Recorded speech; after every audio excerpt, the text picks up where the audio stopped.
Academica Media.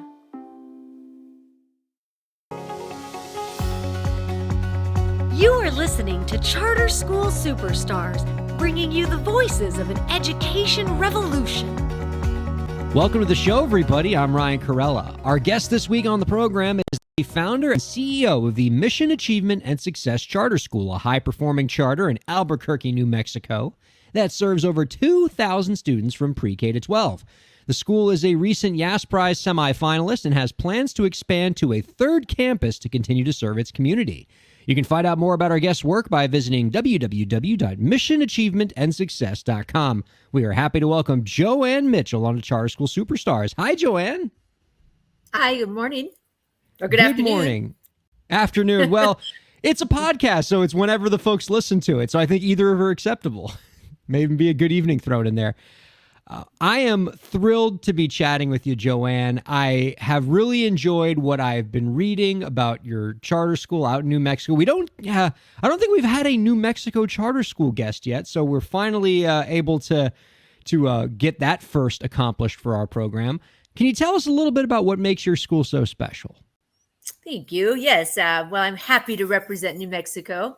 So I think, what makes our school special, particularly in New Mexico, is that we are high-performing charter school, one of the largest charter schools in the state here.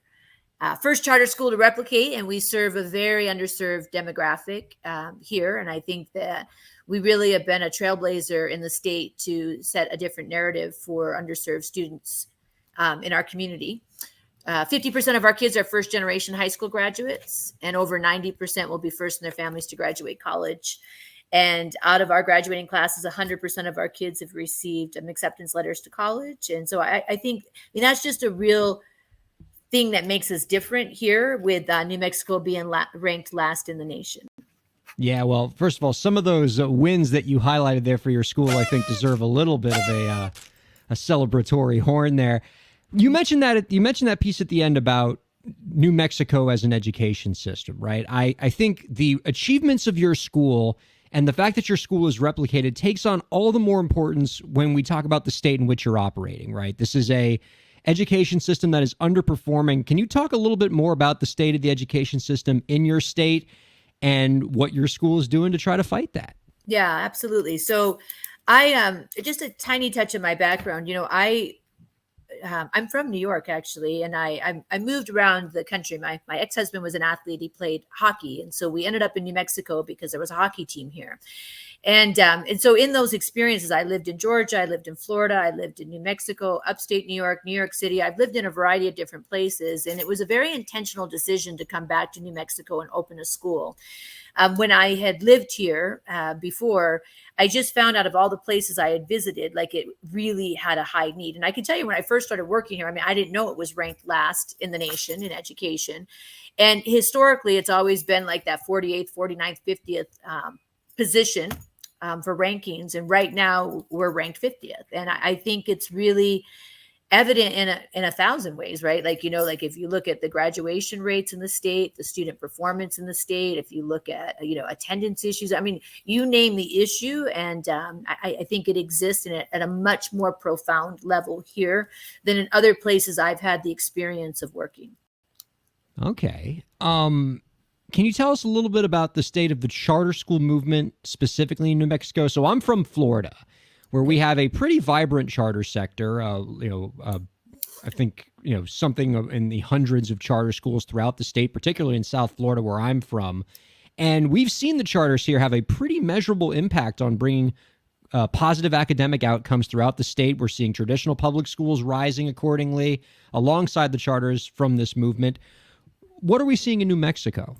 Yeah, interestingly, I think that there's probably more charters here than people realize. And I think that the big challenge is looking at performance, right? There's certainly certain schools that are highly specialized. I know that there's a charter that works with folks coming that are in the criminal system, like that are trying to get GEDs after having dropped out. So there's certainly a niche for like everything, right? And I think that they really serve a community that has needs. But when we look at just high performance and stuff, I think that there are more charter schools than people realize here. I think there's upward to 100 charter schools. So it's not like there's a lack of charter schools. I think the big thing is just looking at quality and making sure that we're measuring quality. We want choice, but I think with choice also has to come, a value added of absolutely quality where we're getting student outcomes. Or, sometimes if there's a real specialization, like I shared with the school that works with incarcerated youth, right? That's a bit of a unique situation. Well, we certainly want to see effective charter schools. Absolutely. And of equal importance, when we identify the ones that are effective, we want to give them the ability to grow, as has seemed to have been the case for your school. You have over 2,000 students within your charter school network, which is, not a small amount. And often one of the biggest challenges that even high-performing charter schools have in those early years is being able to scale, to take that model that was effective for a small population and make it effective for a larger one so that you can serve more students effectively. Can you give us some of the school leaders out there, give us some advice on how your school has been able to manage that growth and some suggestions for the other principals out there on how they can do it similarly? Yeah, that's a great question. So that was, I can tell you first that when I wrote the charter application, my original application was for a secondary school, grades 6 through 12. I wrote the charter for 676 students, grades 6 through 12. Open the doors with 100 kids, 10 teachers, or 10 staff, I should say, not even teachers, 10 staff. Wow. In 2012, 10 years later, as you shared, we're over 2,000 students. And really what happened was the demand was there. It was the path somewhat unfolded because the demand was there. We started, we found that 85-90% of our incoming students were not proficient in reading or math upon arrival. So the need was far greater than I think what we anticipated. So our first move was to go backwards, get approval to open elementary. So it was odd growth because most schools start elementary and scale up, right? I was just thinking that, yeah. Backwards, right? So sometimes people are like, why did you do it that way? I'm like, well, it wasn't really the plan, So we did that. And then we had at one point in time a wait list of over 1,000 students. And so that's where, we looked at the replication, and we are the first school in the state of New Mexico that's ever replicated. So there is no legislation or statute or anything around replication. So it was risky, but there was such a demand that we did it. And it was one of those ready, fire, aim type things. We launched and we adjusted, tried to figure out like how to navigate it. So, my advice, I think that, I mean, there's so many things, but the first thing is I think we're so mission driven that the path, a lot of people ask me, how did you plan to do everything? I know it's probably not the best advice answer, but it's the truth. And it's the authentic truth is the need was there. The demand for the need was there. And so we figured it out. That's really the truth of what happened. Right. And I think when you stay really zoomed in on the mission, I know it sounds a little just kind of cliche and out there, but you can't fail if you stay zoomed in on the mission. And I think that that's one of the things that's really helped us to be successful is that at no point in time have we lost sight of the mission of the school. And, the other thing is to me, the sustainability, one, success leaves clues. Right? You have to talk to folks who have done this and who have been successful. Doesn't mean you have to do it just like they did it, but you have to talk to people, right? So I think that we really, we went and visited other schools and we talked to folks to ask, what have you done? What works? Recognizing that certain things that work in New York City do not work here. We don't have the same resources. We don't have the same talent pool. There are certain things that are different, right? But I think you can take key ideas from other places, bring them, and use them rather than starting over again. There's so much evidence out there of what works. You just apply it to your setting and just make the tweaks to it to make it work. I love the idea of consulting experts. So let's do a hypothetical here. Let's say I was starting a new charter school in your fabulous state of New Mexico, and I take your advice. So the first thing I want to do is talk to an expert, particularly in that area, who's made it work. If I were to approach you and say, what is one significant action that your school has taken that's really allowed you to stand out and provide effective outcomes? And I know it's an oversimplification to only ask for one thing in that regard, but what's a piece of advice you might give to me? Hire right. I would tell people hire right. Like, I think that, I'm sure you've heard the expression, your front line produces the bottom line. You've got to have great teachers. You have to have great leadership, great coaches.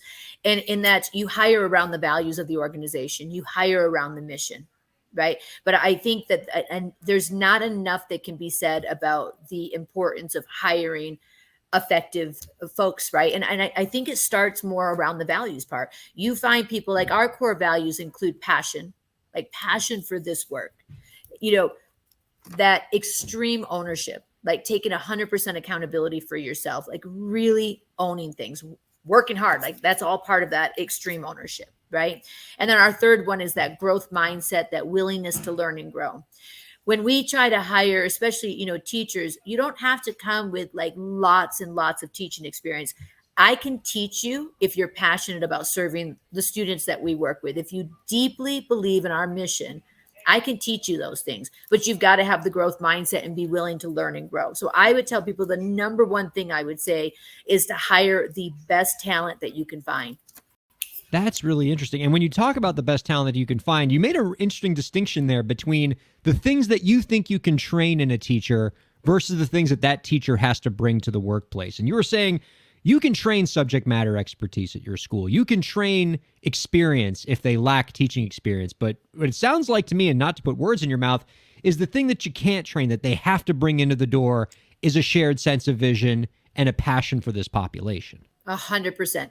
100%. And we screen for that much deeper than we do all the other experience. Certainly we talk about their other experiences, right? But there's certain things I can't teach, certain attributes. Like, you either come to the table with that or you don't. So we really drill down to that.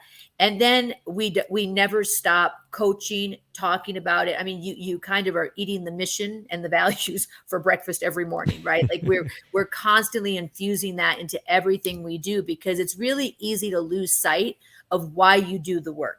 Right. And so if we don't constantly kind of bring it back, remind folks of the mission, remind folks of the, our vision, of what our core values are, it's easy to start to kind of drift. And next thing you know, you're kind of into things you shouldn't be, or like, your focus loses focus when you're not really lasered in on the mission of the organization. And every decision, our values are our goalpost. Right? Every decision we make, it has to fit within the mission and the values of the organization. For the last few episodes, JoAnn, we've had the pleasure of speaking with a lot of really terrific school leaders like you who have been involved in one way or another with the Yass Prize, a really innovative award that, celebrates education innovators and leaders such as yourself.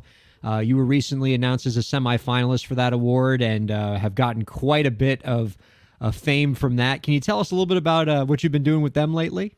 Yes, absolutely. So, I mean, what a beautiful experience that was. I was at a training when I got the announcement, when the first announcement of the semifinalist, or whatever, I think it was a quarterfinalist, was announced.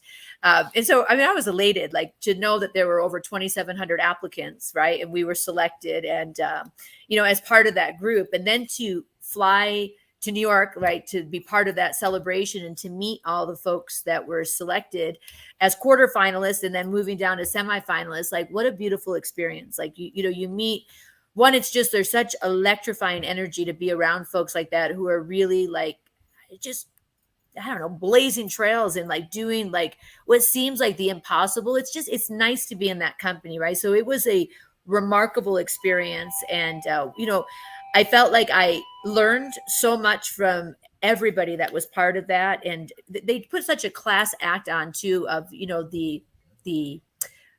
training program that they put together for us. It was remarkable. I don't know. It's hard to kind of drill down to like, what was the number one? People sometimes say, well, what was your key takeaway? And I'm like, oh, I don't know. It's hard to drill down to like one thing we got from that. It was really powerful. I think we got powerful ideas, lots of validation. Sometimes when you're doing the work and you're really in the work, you start to question, am I doing everything right? Because there's a lot of challenges in the work, right? And when you talk to other organizations and other leaders and you find that they're experiencing some of the same challenges, one, it makes you feel less alone. It's very validating. And then two, you take away some unique ideas of how they navigated things that you hadn't tried yet, right? So sometimes when you get in the work, I think you're you're so buried in the work that sometimes you forget to look up and start talking to people around you and figure out how they're doing this. School leaders like you are so used to just getting from day to day, putting out fires and trying to move things forward that it almost comes as a shock to you when somebody just kind of taps you on the shoulder and says, hey, just so you know, you're doing an incredible job, and your fellow educators in this industry are acknowledging that, and here's some awards to demonstrate, and you're just, and your head's just like so down trying to move forward, you don't even realize it. But rest assured, we're all very impressed with your school. Thank you. Of course. You can find out more about our guests' work by visiting www.missionachievementandsuccess.com. JoAnn, this has been an absolute treat. Before we let you go, though, we got one last question for you. If with the snap of your fingers, you could make any change to the education system, what change would it be? That is such a hard question. So I don't know. I would say that we have to change we definitely have, I don't know, I would want more than one answer, but I will say, I do think that we need to adjust how we pay our educators, right? I think that if let me tell you a little backstory. We have about 50% of our staff are foreign teachers. They're H-1B teachers or J-1. And that's how we responded to right before COVID, actually, really. There's always been a teacher shortage, right? And I think it was just exacerbated by COVID.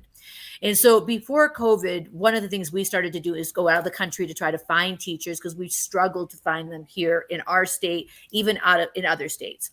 So 50% of our staff are foreign teachers. And I can tell you that I think that is one of the hindrances to finding people and keeping people in the field, is they leave and go other places because they follow the money, right? And a lot of people will say, it's not that I want to do this. I love what I'm doing in education. I can't sustain what I'm doing. So I think that that's a big piece, but I really want to throw out, that's why I said I wish I had more than one answer, because it's not just that. You can throw all the money you want at the problem, and if you don't bring quality in front of students and look at the curriculum, look at experiences that kids have.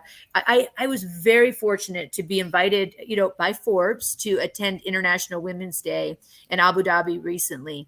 And I think one of the things that stood out to me, we went to visit a private school there. And the experience and the opportunities that some of those children had, remarkable. But I think especially when we're serving underserved communities, not only do we need to bring quality, but I think if we don't bring some real life experiences to the schools and stuff, I don't know how we really allow kids, if we really equalize things and let kids have global opportunity. I don't know how you do that without bringing more experience to kids. That's an incredible perspective. Thank you so much, JoAnn. Again, you can find out more about our guest's work by visiting www.missionachievementandsuccess.com. JoAnn, thank you so much for being on the show this week. Thank you for having me. And thank you all for checking out Charter School Superstars.